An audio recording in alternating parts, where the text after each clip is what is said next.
So, welcome back, everybody. Mr. John McCown, our dear friend, has been so gracious. He's given us a mulligan, so we're going to run with it. We get a bonus track. And if you all will remember, when we left off on our first chapter, John was talking to us about the Vikings, and we're talking about the real ancient mariners. And now we're fast forwarding to the galleon trade, and it all starts out with the Treaty of Toritis. I'm probably butchering the name. Let me just double check. I call it the Vatican Compromise because the Pope stepped in and basically divided the world in half between the Portuguese and the Spaniards. And the Portuguese got what looked like at the time the lion's share with Africa, India, and part of Asia. And the Brazilian, the Spaniards got obviously the New World and then out to the Pacific. So, John, can you bring us up to speed what was going on in the 16th, 17th century with the galleon trade? Well, I think the seas at the time were ruled by the Manila Galleons, which Spain had taken over or controlled the Philippines and found it was a good source of wood. So they built these giant ships that would operate for like 200 years, and really what was one of the first long distance trade zone, circle with all sorts of intermodal movements where the Spanish galleons would go from Asia and catch the currents so they could kind of get back to the New World and land in Mexico and then kind of repeat. And then there'd be other galleons on the other side. Literally, goods would be moved overland in Mexico and then on to Spain. So it really was a very sophisticated trading network that has many similarities to trade today. So there's a phrase that it just skipped over my head when I was reading about it. It's called torna viaje, which is where a trip turns around, and the backhaul.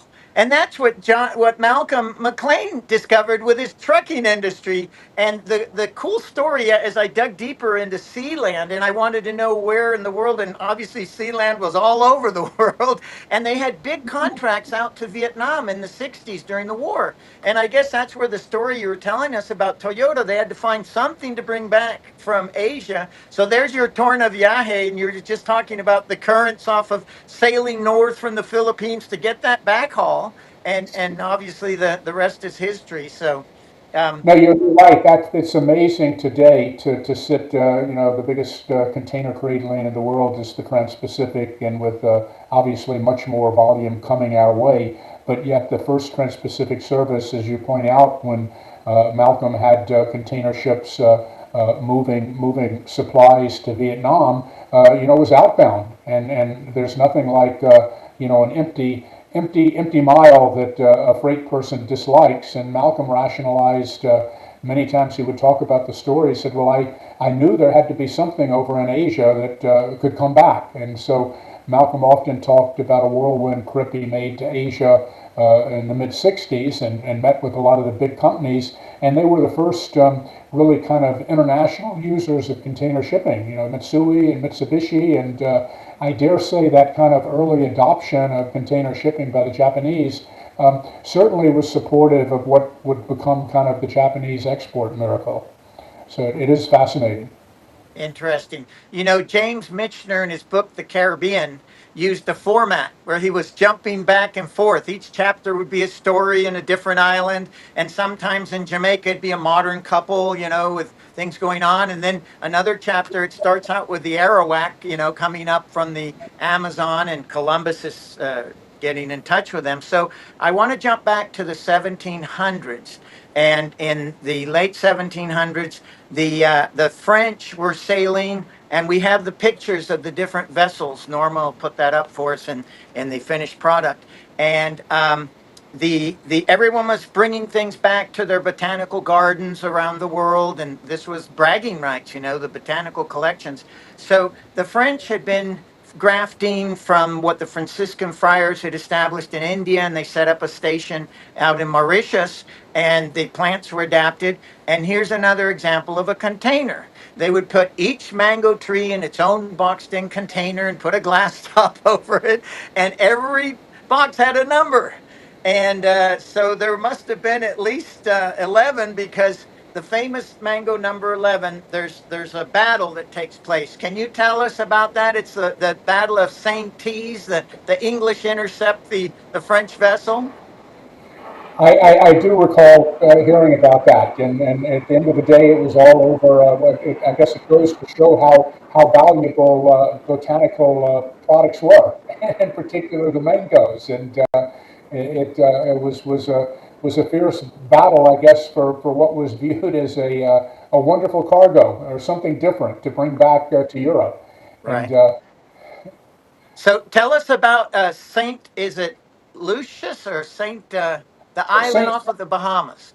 Saint Eustatius Okay. was a Dutch island, and the Dutch, of course, were kind of in some ways the 1700s or really the 1600s were the century of the Dutch, if you will, and the Dutch were kind of merchants and traders and went throughout the world, and so it was a Dutch island that kind of evolved as the major transshipment center in the Caribbean, where much of the loads of sugar would be consolidated and then moved to Europe.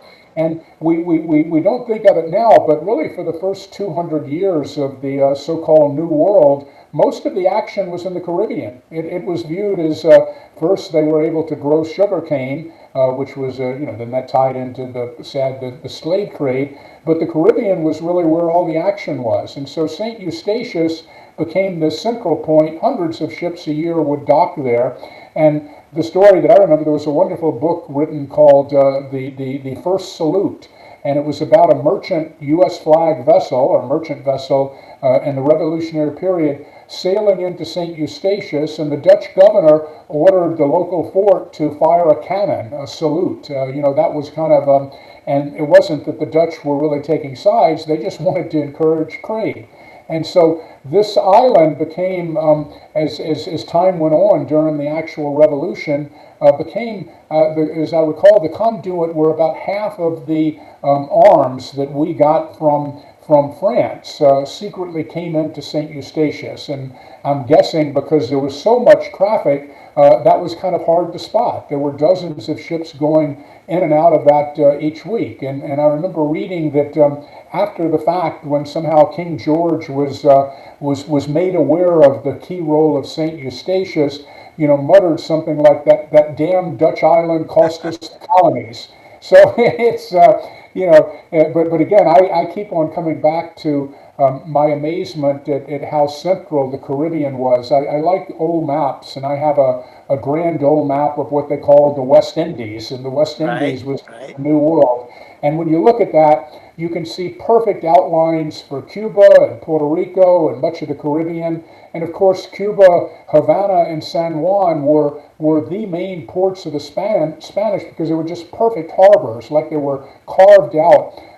And so the map that I have has kind of part of the southeastern U.S., but you look at it and you kind of say, well, I guess that's Florida, but it's barely looking like Florida. In other words, it hadn't really been explored. It was known that Exactly. it was there, but it wasn't particularly relevant, because it wasn't as good for growing sugarcane. Yeah. And so, what good was it? But yeah, the central role of the Caribbean in New World history is less understood than it should be. Right. You have a great story about the pieces of eight, which were silver coins. I looked it up. They were silver coins. And you were talking about shaving the pieces of eight. Tell us that story, John. Well, the Manila Galleons, moved so much of the trade that eventually made its way to Spain, and the Philippines were really kind of the central transshipment point, if you will, for a lot of things coming from China, and that they would trade back and forth. And the Spaniards were offering silver. Well, back before the pieces of eight, there were silver coins. But one of the real problems was people would cut off a piece of the silver coin, and if they did it with precision, you really couldn't tell. So the Spaniards, when they were getting all this silver that they stole from Right. the Mexicans, somebody came up with the idea as they were making coins, rather than make a typical round coin, they would make it, and they must have had some production, but where it had a serrated edge. And the serrated edge made it immediately possible to see if somebody had kind of nipped off part of that. And so Interesting. that quickly became the currency of the world, the pieces of eight, because everybody had confidence when somebody gave it to them and they looked and the serrated edge wasn't either bitten off or cut off, that it was, a valid coin. Interesting. And then what was the relationship between the England, the crown? I think there was some accommodation made for pirates in the Caribbean that as long as they gave part of their take back to the crown, they would be forgiven for their sins. Yeah, well, that was kind of an accepted way, not only with England, but actually with America also, and Uh-huh. countries in general. In fact, they're called privateers, and Okay, there you go. they're issued by something called the letter of marque. And the letter of marque basically authorizes them, and it's usually in America. We made great use, and in effect, these privateers were our first navy. And hundreds of letters of marque were issued by these. And back then, all sailing merchant vessels also had cannons Uh, because they needed them to protect when they were attacked by pirates. And so they were kind of what we would call today a dual use vessel. So a ship, a captain, sailing out of Boston would get a letter of marque, and that would define, if you were to capture, and usually the letters of marque were issued against the enemy. And so in the case of the America, and I think there were something on the order of 85 British ships captured by privateers. And the business deal for them was they captured the vessel and it would be taken over and, I guess sailed into port, and it would be sold, and the privateer would get a percentage of the value. And so it was really kind of a bit of a mercenary role, but it played, I don't think there was any country that it played a more pivotal role than in the U.S., because they really, absent those privateers, and we were able to really cause some real damage to the British Navy, which of course at the time was the world's biggest navy. And Interesting. That's a great story. And it's something I'd like to throw in because for the last couple of years, I've been privileged to be invited to the TPM in Long Beach, the Trans Pacific. I forget what the M's for, but it's been 2 years now. And I've developed a friendship with our mutual friend, Peter Tershwell, who has gone on. But the story of the Journal of Commerce, the oldest trade publication in the United States back, and what was their secret? How would they ferry information from the vessels coming in? well, their secret, they would publish tables on ship schedules and ship arrivals. And even when I started in the industry, the Journal of Commerce was still doing it, at least with the schedules. But back then, they would publish kind of the comings and goings. And of course, a giant sailing ship coming into any city was a big event. That kind of, it ties into what I've referred to as kind of a bit of the grand irony of the shipping industry. You go back to colonial days, and it really was one of our first non-agricultural industry, probably the biggest industry, because everybody knew somebody that somehow was involved in shipping. One of these grand sailing ships would come into town, and everybody would turn out just to look at it. And so back then, it was seemed to be a very apparent part of our life. Race forward to today, shipping kind of really occurs mostly out of sight. It's so efficient that nobody really goes to see a ship, and yet shipping touches us more today, in all sorts of quantifiable measures. But anyway, to go back to the Journal of Commerce, that was their linchpin, and they would pay people to row out to a ship that was waiting in the bay to come into New York Harbor. Where are you coming from? What do you have? Where are you going? And that would come back. I guess I'm sure they hired young men that could be fast rowers. And they would That put was their that. competitive advantage, wasn't it? And there was a time in the early days, sometime probably in the early 1800s, the two big newspapers were the Journal of Commerce, which focused on the commerce of shipping and things related to trade, and a more recent publication called the Wall Street Journal. I think Peter Tershwell, I'm sure, has told you there was a time where both of them had the same subscription. Both had like 20,000 subscribers. You race forward to the mid 80s, and the Wall Street Journal was up to 2 million subscribers, more than 100 times. The Journal of Commerce, sadly, was at the same 20,000. Yeah. But it was because it was a narrower market. But yes, it's still a great publication. Wonderful. And when did the clipper trade come in to this line, this chronological line? The Clippers were more in the height of the Clippers, I guess, was more in the 1850s, and Okay. it was driven by the kind of the tea trade with China, because that was people, tea was kind of changing the world in terms of, not only in the U.S. but particularly in England. I mean, I guess we know how the Brits like their tea. Right. And the term clipper ship literally came from the verb, I guess, to clip along. And so a clipper ship was meant to be the ship that could go the fastest with that amount of wind. And so it was designed with very, very fine lines. Any weight that didn't need to be, was discarded, and that ended up being, they were very beautiful ships, and Yes. there was a ship called the Sea Witch, Uh-huh.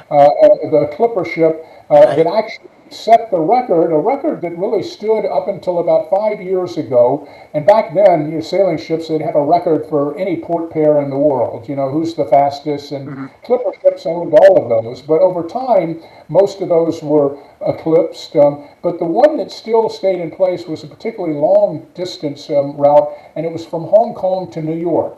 And Yeah. of course, that had to go around the horn of, the tip of South America and Right. those. Straits of Magellan. Yeah. Yeah, I mean, no wonder Magellan called the Pacific Pacific, because after you go through the Straits of Magellan, it's like a washing machine. Right. Um, And whatever lucky to that be alive. Yeah. Exactly. And so, a bit of an aside, that record stood for like 160 years, and about 5 years ago, maybe a little bit longer, 10 years ago, a friend of mine, Rich DeMoulin, was a former CEO of a shipping company, U.S. flag, MTL, Maritime Marine Transport Lines, and he's an avid sailor. And with a friend of his on a high-tech sailing boat, they eclipsed that record. But they eclipsed it, I want to say, by a day and a half. So it was kind of 93 days versus 94 and a half Right. days. And there'll And always be an asterisk next to that. yes, yeah, because again, they had all the communication gear, they had all the technology gear, and when Rich Right. talks about that, he simply says those guys in the Sea Witch knew how to sail. Yeah, definitely. So the flip side of that story is our prim and proper Roosevelt family made their fortune sending opium to China on those clippers. They, I, they at some point they were trading in opium rather than, or coming back with the tea is what happened. And so they found a way somewhere along the route into Hong Kong or China. And that's why the 100 years of shame, China's still trying to, with fentanyl, they're trying to get back at us, for what we did to them. But those were those clippers. Um, That's fascinating. I didn't know that was yeah, the our prim and proper ancestors there. But we're to the Caribbean, and I want to switch a la. Well, James Clavell made those stories of the vessels coming into the harbor in Hong Kong, and everyone would see the flags or where they were flying. So the as we come into the Caribbean, we've got we're now jumping forward. So we're in the late 1900s, and you and Malcolm found a shipping line called Trailer Bridge, and your route was correct. from Jacksonville to Puerto Rico. Tell us that story, how it came about. Well, it was we believed there was a real opportunity if you did something that had a vessel that could more accommodate the large size equipment that was moving in the U.S., which was then 48 and would quickly become 53-foot units. And so we thought that that was a real opportunity. And everything Malcolm did in the freight business was driven by a desire to have hard assets that would give you an edge. It wasn't that Malcolm certainly was an avid competitor, but he didn't really like to have the same assets. He wanted to have an advantage, and and that was the very essence of container shipping. What I refer to as the second container revolution, when he kind of combined the process advantages of container shipping with the massive scale of the econ ships, which would lead the way to much bigger container ships. So Malcolm always wanted to have a difference in the assets that gave you a cost advantage. And what he circled on in terms of the system we put together was building it around much larger pieces of equipment, doing it on with a tug barge system that, while it was slower, was much more cost efficient, and focusing on the cost differences that you could have. And so we went into the Puerto Rico trade as the lowest participant, but we immediately, our value proposition. The other thing we did, by the way, was handle much more than typical shipping companies. We owned 200 over-the-road tractors. So we did the whole movement from somebody. And we would, even though our vessel was slower, because we would hand off immediately to our own tractor, we would tell shippers in and out of Chicago, look, what you should care about is the total time from Chicago to San Juan. And even though our vessel is slower, our tractors are faster, and we hand off immediately. So a load that you give us and you give Horizon Lines on a Monday, we'll get a day before in San Juan. And so that kind of end-to-end with assets that gave us an advantage worked out well. And we quickly had full vessels. We had to expand. We enlarged our vessels, and we built some new vessels. And it was all a very satisfying initiative that literally was delivering efficiency and to Puerto Rico. There was the concept of door to door, right? So Yeah, you could yeah. offer that to people. And the other thing, when I was looking at some pictures today about Trailer Bridge, well, the first thing you described were these unusual looking vessels, the barges. And you think open ocean and you think a barge out there, you kind of wonder how that works. But the thing that really struck me in one of the pictures is that there was, right when the vessel is docked, and I guess at both ports, San Juan and Jacksonville, but I saw in a picture that there's something that looked like a parking structure, several levels, and the trucks would drive up to the top. And they just go straight on trucking. Oh, there's the concept we were talking about. Malcolm putting the truck on the vessel. And here he finally came full circle, didn't he? His vision, he was able to do it. It just, The other difference was, even though Malcolm invented container shipping, a subset, if you will, and it's not pure container, but it is called roll-on, roll-off. And roll-on, roll-off is where you're putting the unit, whether it's a container on a chassis or an over-the-road trailer, you're putting the unit on the vessel itself. And that does not work for long haul if you're going across the ocean, right. because you're giving up a lot of space. In the space you put that one unit, you can put two containers. But where it does work is in much shorter lanes, because there's a real simplicity and cost efficiency in terms of the loading on and off. And so that was another real core advantage of our service. But again, all of this came after, all sorts. We spent about 2 years kind of studying, first, what's the market, the market that is most attractive, where our competitive advantages would be the most meaningful. And so all of this kind of came out of study and analysis. And Malcolm was, more than anything else, was an outstanding analyst with his analytical focus always on what are our costs of doing something, how can we improve that. Malcolm's life mission was to reduce the cost of moving something from point A to point B. And he knew that the secret of giving freight was to give a value proposition to the shipper, but he also knew that the secret of staying in business is to have a cost advantage. So anybody can Yes. charge a lower cost. If you charge a lower price and you don't have lower cost, that's not a good prescription. Right, right.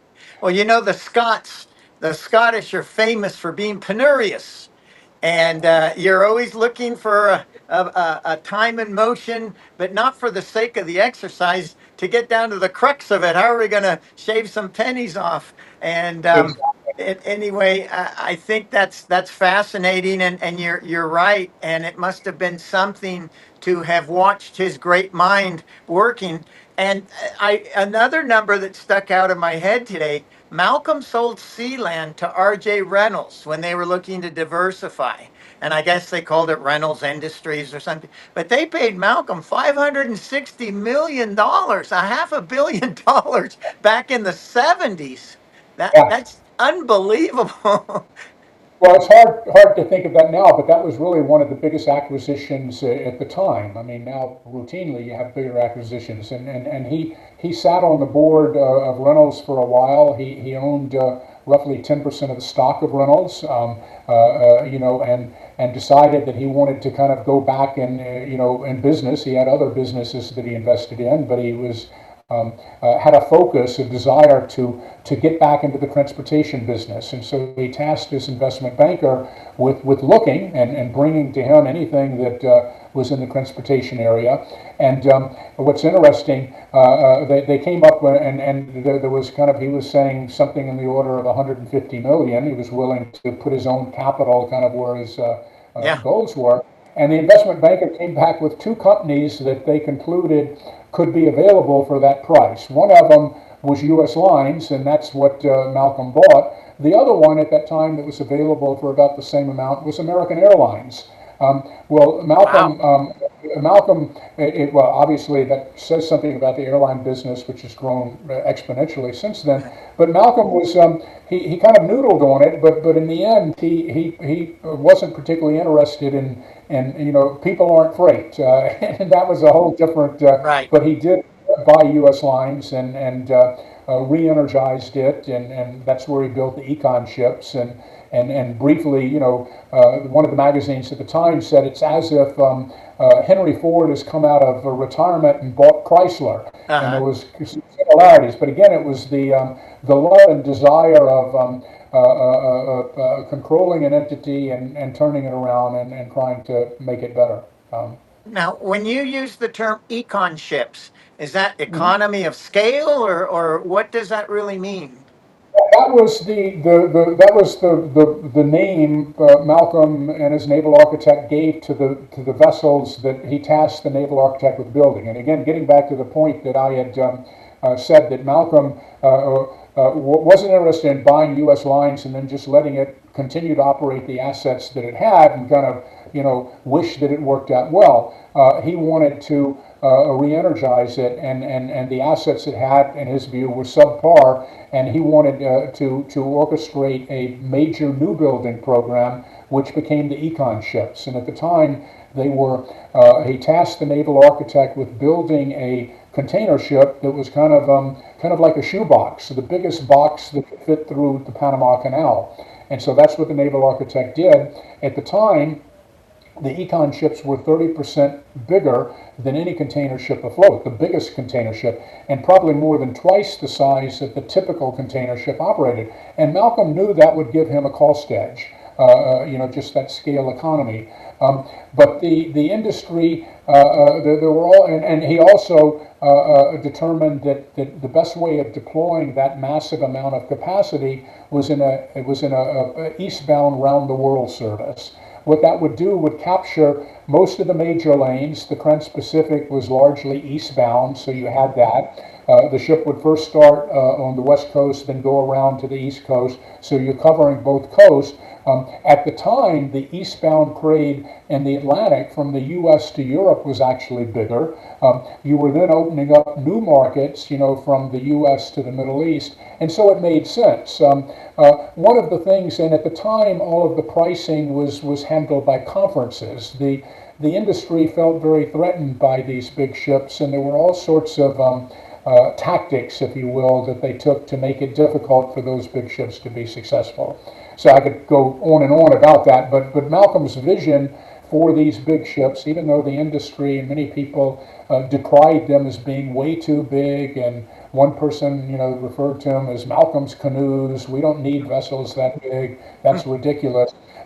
Even though that's what they did, what has transpired has underscored the efficacy. The econ ships led the way on what are now more than 2,000 ships, bigger than the econ ships, with the biggest ones being literally the average ship in the Trans-Pacific trade is now 2.5 times what the econ ship is. The biggest ships in the world are literally 6 times the size of the econ ships.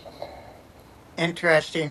I was reading something today. I was asking about freight rates, box rates, and spot versus contract. And there was something interesting that came out. Apparently, there's going to be a huge amount of ships that become available, container ships in 2027 that have been ordered and are about to be built. It's going to change the whole dynamic of the marketplace. But I want to just throw a little trivia in there. In the produce business, Dole is the granddaddy, right? They do about $4 billion a year in sales when the average guy does, if he's lucky, 100 million, maybe 50 million, because we're made up of a lot of small guys. But the big multinationals, sell billions. And Murdoch, who owned Dole, Castle and Cook, he also owned the chassis business to put the containers on. And that's really such a niche business. I thought it was very interesting, and even now I can remember reading in Forbes magazine about a guy out of Chicago. I think his last name was Zell, Yeah. Zell, and then So, Transamerica got involved in the financing of containers. There's a whole talk about a subset, or what do you call it, derivatives. The derivatives of the container are fascinating. Tell us a story about that.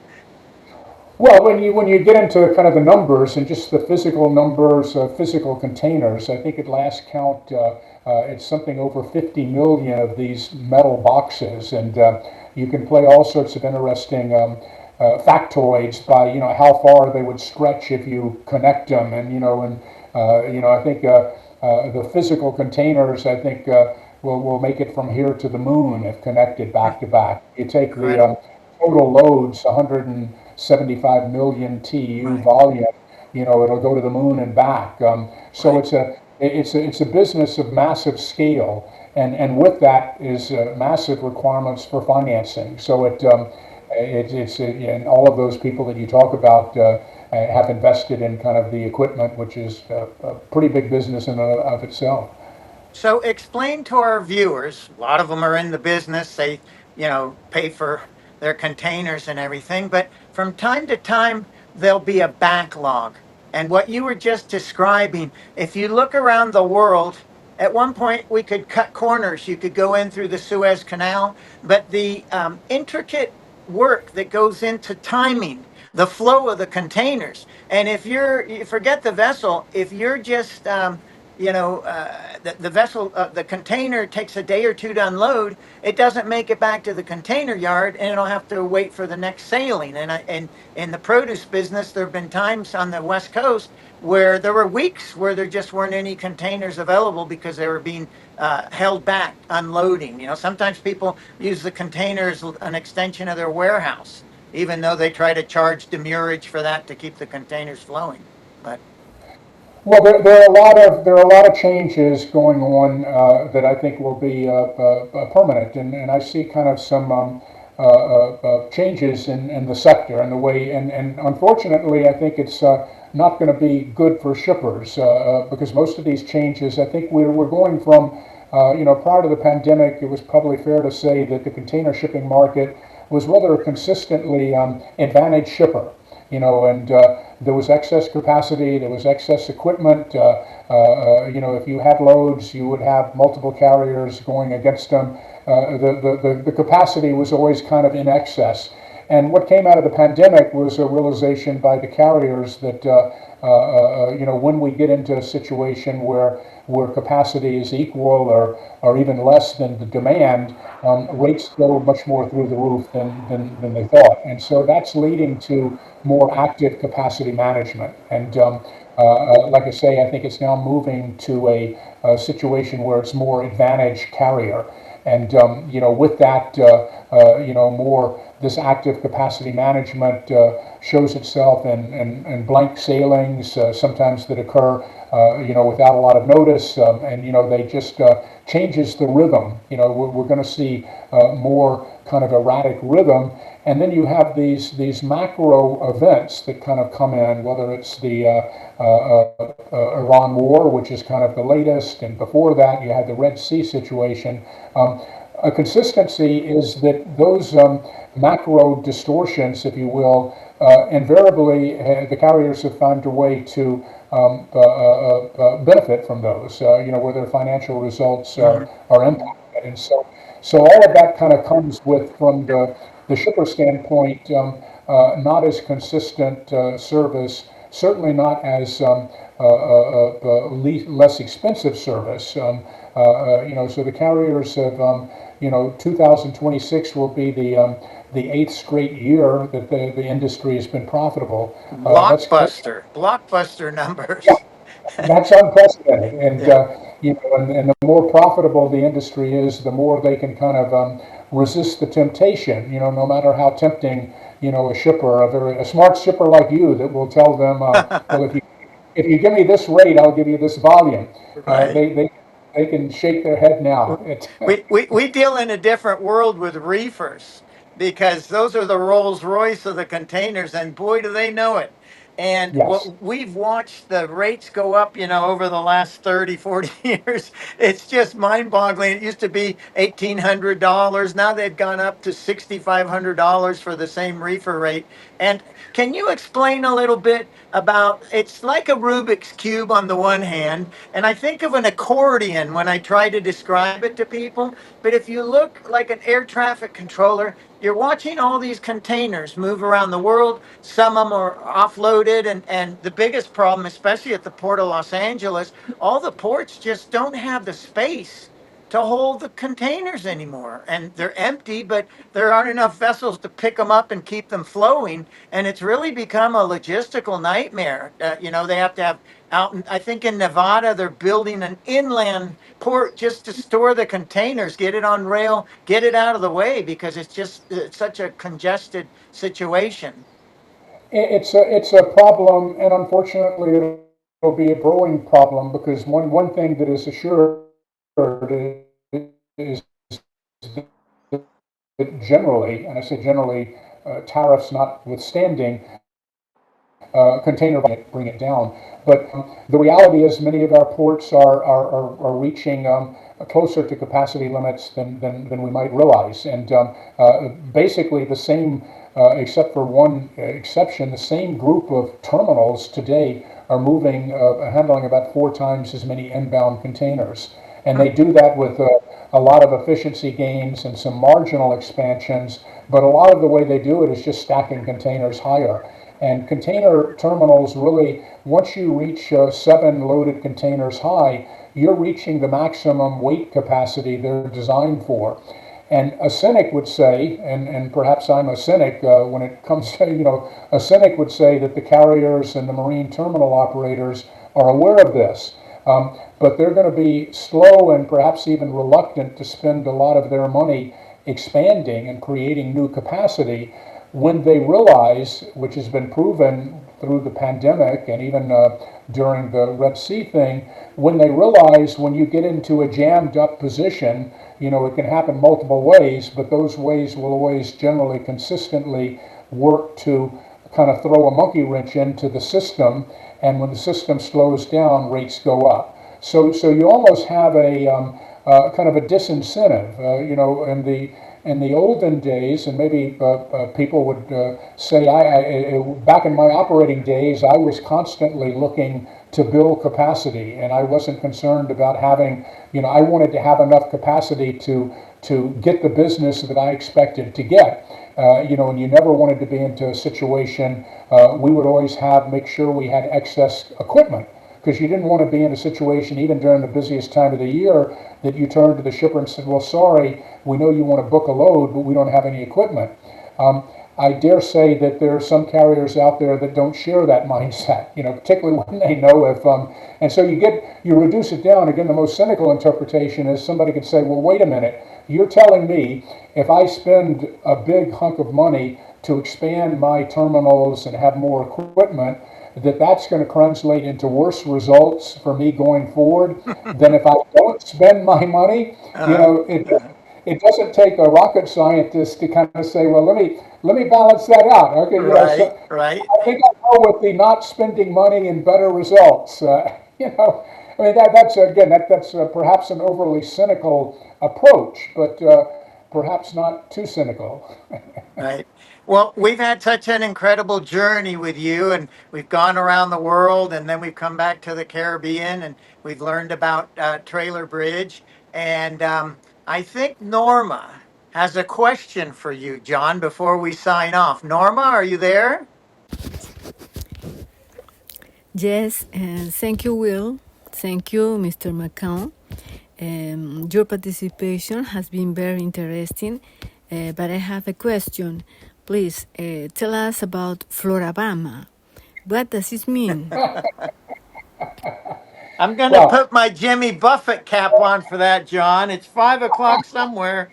so Florabama, and for all the audience, I'm a native of Mobile, Alabama, which is on the coast, and that Gulf Coast area is lovingly referred to by some people as the Redneck Riviera. But it's beautiful sand beaches, and right at the Alabama-Florida border, there was a package store. And if you go way back when, about 30 years ago, well, I think it maybe still have the age difference, but there was a time that Alabama's drinking age was 21, whether it was for alcohol or for beer.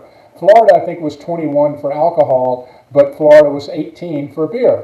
And so, given that this was a beautiful area right on the beach, guess what happened with a lot of both legally 18-year-old Alabamians and I dare say maybe one or two 16 or 17-year-olds? They would go to and it was literally called the Florabama, Florida, Bama, and so it was a package store, but it grew and grew as a package store, and now it's morphed into a rather amazing series of bars, all one big place, but that can accommodate literally thousands on a big weekend. And I was sharing with Will that I had a family reunion with my siblings a while back, and one of them arranged for a very nice condo, not too far, I think on the Florida side of the Floribama.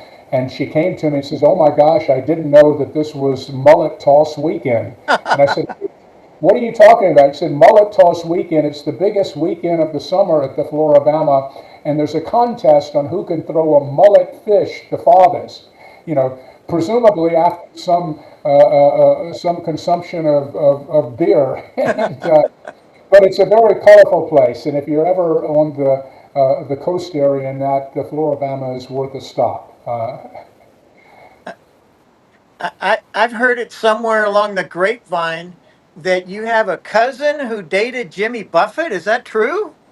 Well, that's family folklore. Is one of my prettier older cousins did go out with him. I haven't confirmed that directly with him, but Jimmy Buffett is a known quantity to everybody in that area. He has a sister who's, I recall her name was Lucy, that had her own bar kind of somewhere along the Redneck Riviera, and it was very popular in and of Right. itself, but it was also popular because it wasn't that rare for Jimmy to show up and strum a few songs or two. Wonderful. Wonderful. Well, on that happy note, it's been a pleasure as always, John. Thank you for giving us your time and the mulligan. I think we got more out of this episode than we did in the first one. So each time we learn more about your wonderful life and all the great things, and we always watch for you when something's breaking. Our next episode will be with the new port director, Jonathan Daniels, who had gone from Port Everglades to Baltimore 1 week before the collision at the bridge. And Jonathan had to learn, baptism by fire. But anyway, that's something to look forward to. We want to see you at our event in October. We're gonna Ex- we're gonna get another mulligan for that conference, and we do have a date in April for Puerto Rico also. ex- So ex- we'll we'll look forward to seeing you then, and hopefully we'll get to talk to you before that, or if not, at the conference. Everyone will want to shake John McCown's hand and so and hear these wonderful stories. Thank you, John, for joining us. Thank you, Will, and thank you, Norma.